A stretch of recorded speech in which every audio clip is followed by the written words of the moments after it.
Hi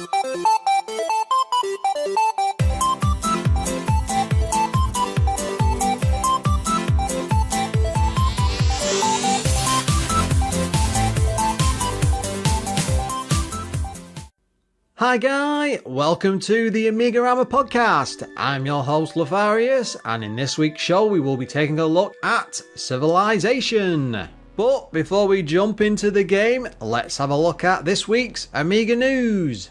In what should be no surprise, Amiga J has released yet another awesome CD32 collection. This time it's the Unofficial Lemmings CD32 Ultimate Collection. Now this includes every Amiga Lemmings game ever released in one massive compilation, every stage, job, tricky, nightmarish levels, and you can now play all 69 Lemmings tracks from all 6 games, and includes the never used original Lemmings music. Oh wow, that was canned due to fears of copyright infringement. And of course it's all playable through your television with a joypad. I'm not sure how great that will actually be, though I would recommend if you've got a CD32 you can use the mouse with it, so by all means plug that in and try it out. Though this is an awesome collection. I mean, there's so many levels stuck in there, and it's all the Lemmings games in one place, so you're not loading piles upon piles of discs. And it's really the sort of compilation that should have come out back in the day, especially towards the end of the system's life, because it was crying out for stuff like this. So just check the show notes for details, as I will stick a link in there. If you are a fan of the Amiga, you're more than likely aware of AmigaBill. Now I've been watching him a lot recently on his live streams especially, because they are actually a lot of fun. I've been getting involved in them and chatting along and stuff, and just seeing the games he's been covering, it's been absolutely amazing. But recently he released a video called How to Install and Play the Chaos Engine in 3D. Now I believe this is using the original Doom engine, and it imports all the Chaos Engine stuff with the graphics and the wall and the style and the characters and things and all the weapons, and from what I saw of it, it looks absolutely fantastic. And Bill goes through all the steps of how to put it all together and plays it as well if you're not really interested in that. It's well worth a watch, and there's a link in the description box. If you want to find out about stuff like this on a regular basis, you should pop along to the Discord channel, because I do talk around stuff like this. It's also the best place to find out if I'm going to be streaming myself, as I'll always post links when I'm about to go live. And that's it for this week's Amiga news. Just as a reminder guys, as I'm sure you all know by now, if you've got 5 minutes spare or even 30 seconds, that'll do, please for the love of God, leave us an iTunes review, because it's been ages since we've had one, and it just helps boost the show and gets us up in ratings and things. And I'm always wanting more and more people to see what we're actually doing here, so by all means, if you can help, you know what to do.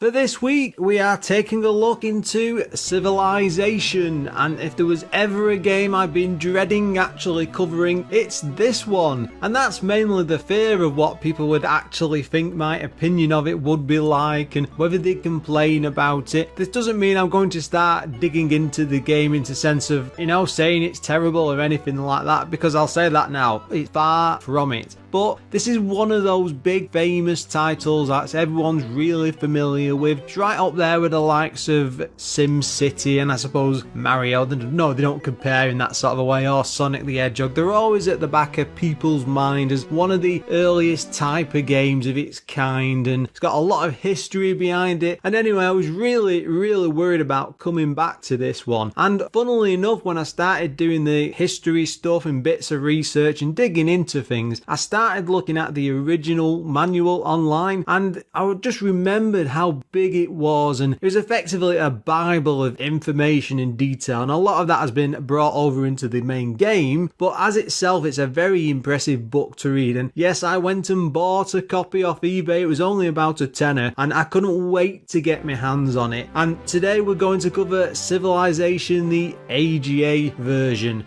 As a kid, I never got to play this on an actual Amiga. I had a 486 PC, which must have been around 93, 94, and I managed to get my hands on a copy of the original game. But I do remember being completely addicted to it. I really loved it to bits. Though it wasn't really until Civilization 2 when I really saw the light, so to speak, because that game, they jumped on this one, made huge, vast improvements and expanded it and stuff. But it's interesting to come back to the original Amiga, which is effectively a PC port, I believe. You know, they're very, very close. So let's jump right in. It was published by Microprose, who did games like Colonization. Again, that's supposed to be a very good one, though I've never actually played it, I am sorry to say. Gunship 2000, Midwinter, Pirates, which we covered in, was it episode 50, a long time ago, Rick Dangerous 2, etc, etc. They did absolutely piles of games. It was developed by MPS Labs, I think that does stand for Microprose. They did F-15, Strike Eagle 2, Railroad Tycoon, that was one of my all-time favourite Amiga games as a kid, Gunship 2000, Silent Service 2, I think that's a submarine game, and Red Storm Rising. I have no idea what that one is. Now this came out in 1993 with the AGA edition coming out for the 1200 in 94. It was on 4 floppy disks, a single player game, and priced at £39.99. Now the coder behind this was Laurie Sinnett, who did Colonization, Espionage, that sounds good, Knights of the Sky, oh that's meant to be a very, very good game. In fact, I've had some requests for that, so we will be digging into it at some point. Railroad Tycoon, that's definitely getting a show sooner or later. Silent Service 2, graphics by Amanda Roberts, who did Gunship 2000, Nighthawk as well, F117A, I think that's, is that like the stealth fighter? I do not know. And Pirates Gold, so she didn't work on the original. Next up was Mark Scott, who worked on Super Tetris, F-15, F-19, Railroad Tycoon, Battle Command, Rainbow Warrior, and I think that's the Greenpeace game. I would like to cover that on a show at some point because I think it has an interesting history behind it. Anyway, the music was done by Andy Parton, John Broomhall,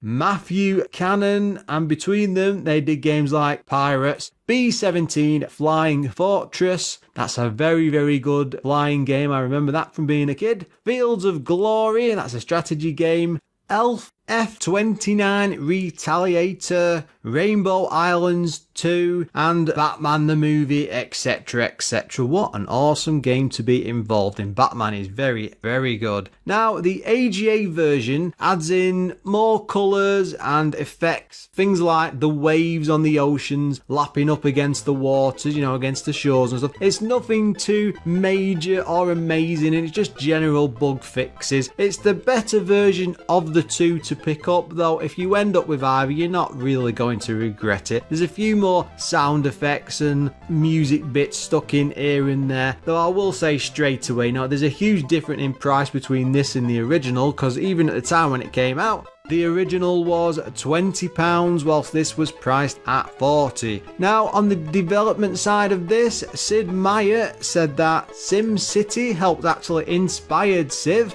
and he always thought it would be fun to explore different eras throughout human history. Now, Sid and a guy called Bruce Shelley built the game between them, and it was originally meant to be based in real time, but as they were testing it and messing around, they realised that it wasn't really much fun to play it like that, and then just shelved it. They later returned to it after several games, deciding to make it turn-based, and that's pretty much what we ended up with. Now, the game stops at the modern era, and that's because they felt it was a natural cut-off point. You're looking at hours upon hours of gameplay to get to this though, and I suppose it's nice they've actually put an end to the game. This is not an open-ended one which carries on for all time. It does end at a certain date. One thing noticeable from the game is the use of different technologies for all the different ages, because you are going through centuries of human history, and that was meant to give a sense of just one more go, pushing you on to keep playing and try to discover new things and do as much research and not just fall into something simple like combat or trading or, diplomacy, that sort of a thing. So it has a very ongoing side for all these different elements, which we'll get onto when we come around to the review. But that was what also made the game very special. They wanted to give you all these different elements working together and crossing from one to the other to make it seem more than the sum of its parts and provide interesting problems to overcome throughout the game. Now, Sid didn't want to make a game about blowing things up and focused on building and finding satisfaction from that, advancing the human race or advancing your tribe, as it were. Now, he would also create the builds and ideas, then Bill would test them all out. Working alongside an artist, it made for the perfect team as they were constantly trying new things and trying to develop more and more for the game, and that's probably why it ended up as big as it actually did. When the game actually came out, they really had no idea how good a response they would actually get and just how acclaimed it would become. Now, 6 months actually passed before they even had any sort of idea of how well it had done and what sort of positive response they were getting, because people were starting to write in. It wasn't back like it was all letters, there was no email or context or anything like that. Now, Sid Meier felt that players were more forgiving and patient back then with games, as there really weren't very many of these games coming out, probably 4 a year on average, so this really was something special and something different. Now, it turns out that Bruce Shelley actually wrote the 130-page manual, which expanded upon the game's themes, digging through history books, improving the feel of how it all worked. The game map that they came up with was originally much larger, but it resulted in too much downtime between events, so they decided to make it more compact and squeeze it in just to make it more interesting for players and to give them something easier to aim towards. Now, they kept all of the game's systems simple and focused on making players aware of developments and fun throughout the world. And looking at comments and interviews with Sid over the years, he often says that it's a good feeling to know just how this game is so highly regarded because it did incredibly well and people still remember it to this day. In fact, Civilization 6 was recently released on Steam. It's not one I actually like. I'm afraid for me, I think it was Civ 3 that turned me off when they sort of made it more isometric and side on and tilted. So I've always preferred the top down look to that sort of a game, so the series hasn't been for me, I'm afraid, but I'm sure a lot of listeners are big fans and enjoy it a great deal. Now, this was ported to the Apple Macintosh, Atari ST&E, the NEC 98, I'm not even sure what that is, the Super Nintendo, that's surprising, PC-DOS, Sega Saturn, wow, PlayStation 1 and IBM PC Junior. This thing certainly got around.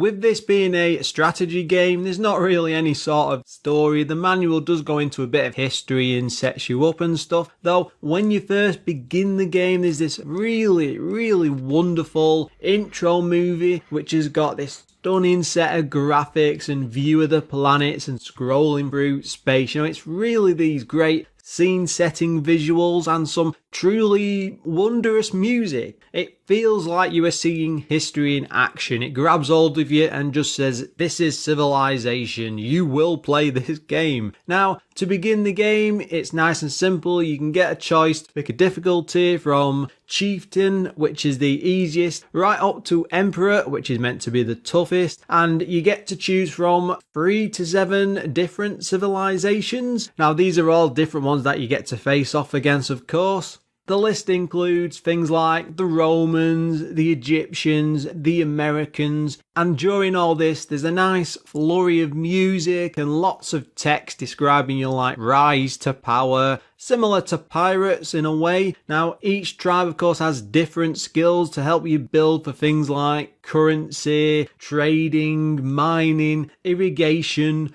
bronze working, etc, etc. The manual for this is an absolute beast and there are tons and tons of different skills and things for you to learn. As you advance, you are given chance to select new abilities. Each will offer you a range of buildings, skills or things like units. The game is presented with a top bar showing things like game settings, orders, advisors, world and Civilopedia, which contains actual information from the manual, and it's a general guide to the game as well. Now, down to the left is a mini map of the world showing your location, and there's also a blue bar which shows off your palace. The bigger and more powerful you become, the more it grows, and you can actually add sections to it as the game goes on, effectively as your people deem you worthy of being a leader. Now, the date and unit info is also displayed here with lots of information about your current location so you can work out where you are, what you need to do, and then plan ahead.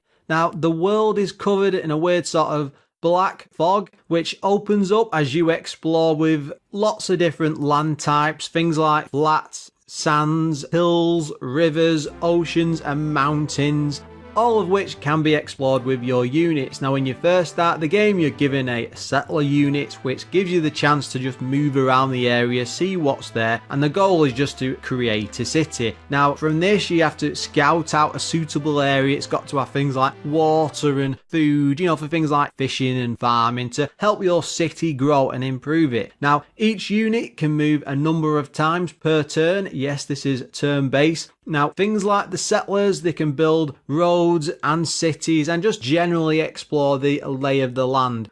It's often a good idea to send one of those units off to explore everywhere, plant the odd city, just grow your empire in general.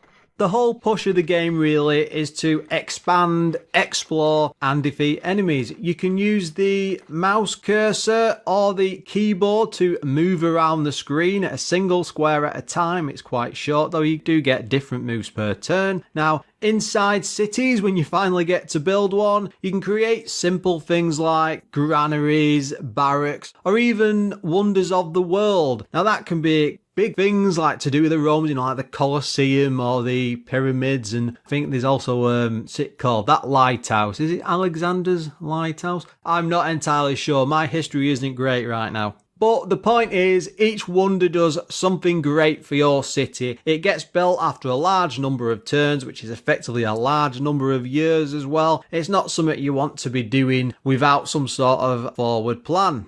As each of your units move around, time will actually advance in the sidebar and you really need to plan things out properly. You might think, oh, I've got hundreds and hundreds of years to go. No, there is a time limit there and you've got to get things done before it all goes to pot. Now, to help you explore a bit easier or even move from city to city, you can use settlers to build things like roads, which effectively let the units move a lot quicker. What this often means is it's a very good idea to link city to city with a road, and then you can move back and forward at speed in case anything goes wrong. Whilst you're building all this and this is all going on, you have other races which will be trying to take over, trying to build their own city, their own empire, so it's a real struggle at times to stay on top. You are, of course, given the chance to talk to other tribes. You can choose to attack them or even do some sort of diplomacy, build your race, come to some sort of peaceful agreement with them and basically if anyone else attacks, they become their enemies and your enemy, and it all works out quite neat and nicely. And you do get the opportunity to actually visit each tribe, and it shows this graphic of what the main person is, and then maybe a few people behind them like their advisors. And this is in this neat little graphical window which pops up. And that also gives you an option in text of the options and things that you can do.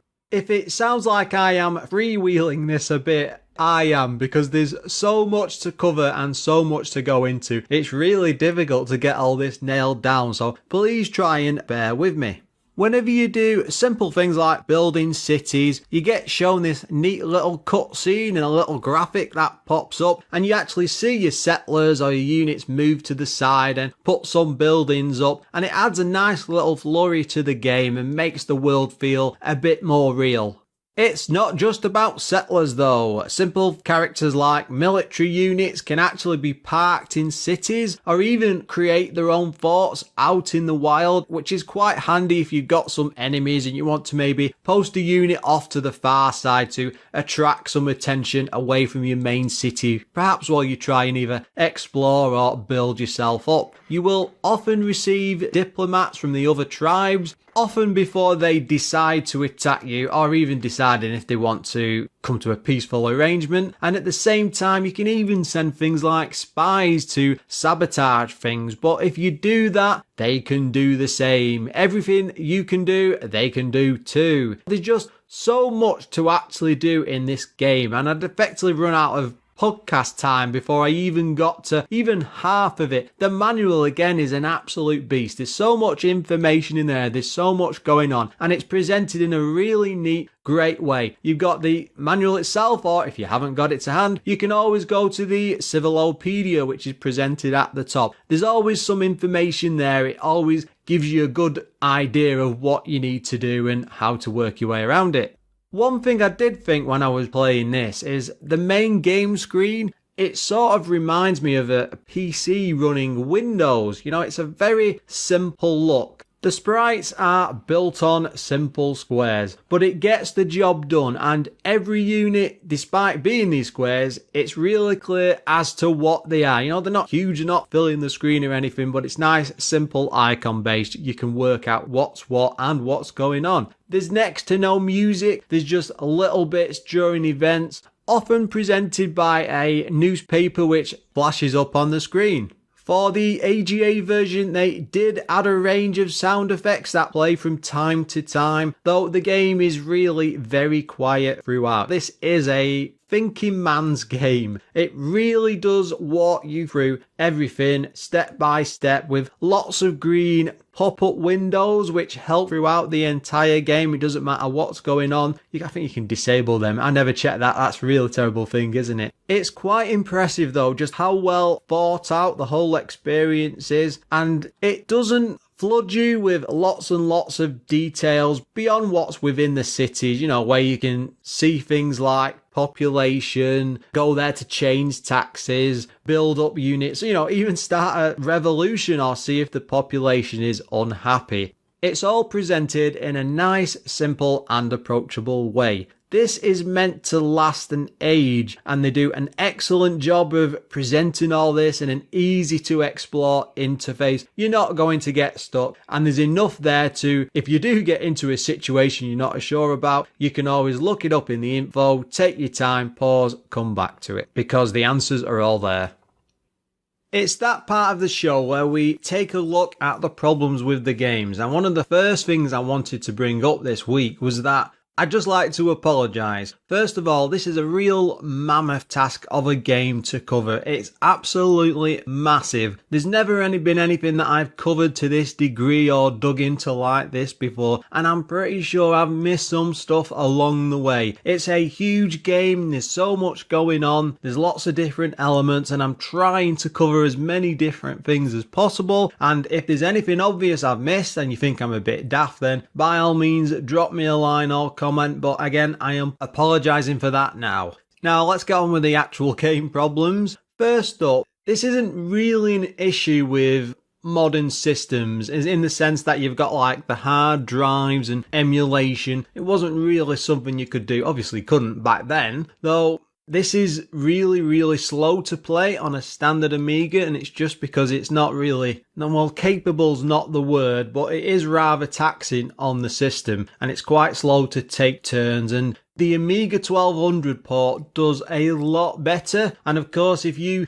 tweak with the emulator and push it up a bit, you can get it to run even faster. Now, again, that might not be something you want to do, and if you want to go that far, maybe you'd be better looking at the PC version. Again, this is an Amiga port, you have to remember. It's not an original Amiga game. The next thing I wanted to poke at is the lack of music. There's just next to nothing here. And I understand that this is a strategy game, you shouldn't really need it playing in the background. Though when you're playing this sat at home on your own, you'll be there for hour after hour after hour. It would have been nice to have something playing along, or, you could have had the option to turn it off or on in the options if you don't like it. The game has got lots of option menus at the top. Why not just add something in there for the music? It was just a little bit disappointing for me. Now, the graphics, they are functional, but they look very basic. I really do wish they could have done much more for the AGA version.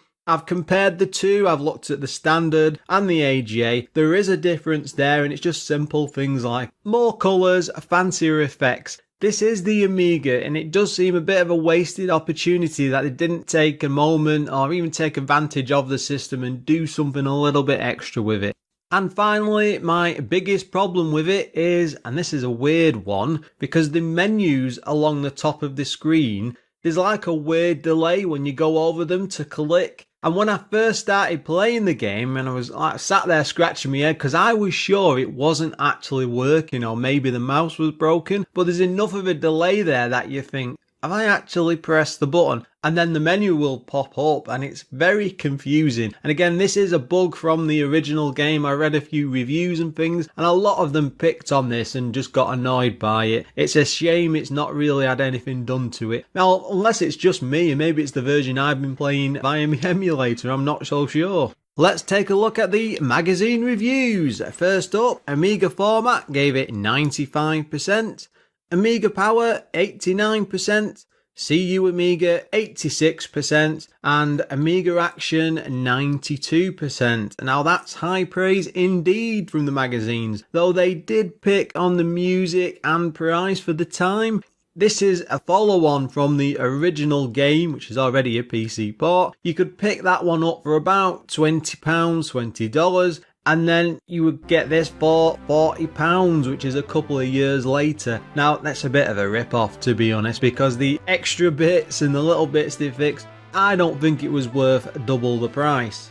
As for the game itself, despite having poor visuals or basic looking graphics, that's probably a bit unfair. Though, they could have done much more with it. The thing is, though, as a whole, as a package, it still manages to grab hold of you and just not let go. It's far too easy to just sit down and lose several hours with this. Again, you're moving around in like umpteen directions, up, down, left and right. You can go diagonal if you want to be fancy. This is very simple. It's square-based play. It's all on screen. It's all text-based. Yet there's something really special about it. Now, it's very tough on the higher settings. I did give them a go and I absolutely sucked at it. When you've got things like trade, wars, sabotage, diplomacy going on, the whole world feels almost alive. It feels like it's advancing with you. You're really in a race to become number one. And I just love how you can pick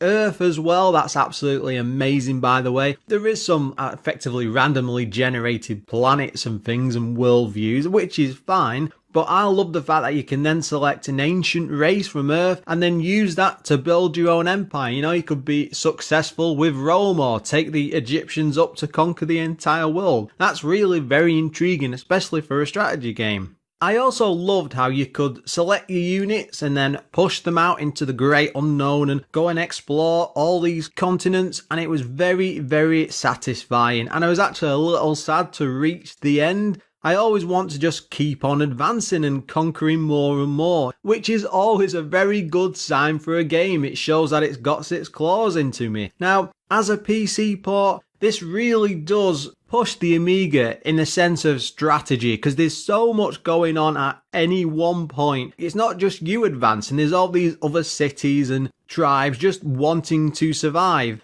And add in the fact it's really easy to just pick up and play. You will soon be smashing enemies, building roads, building your cities, or taking the diplomatic route. There's so many things to actually do. There's just loads and loads of things. You know, it really is one of those games that's more than the sum of its parts. Yes, it's basic. Yes, it has its problems, though the overall package, when you put it together, it's highly addictive, it's lots and lots of fun, and it's one you will keep coming back to again and again and again. Yes, I think I will be returning this for more matches in future, and it's definitely worthy of the AMIGArama Recommendation Award. We still need some sort of stamp for that, guys.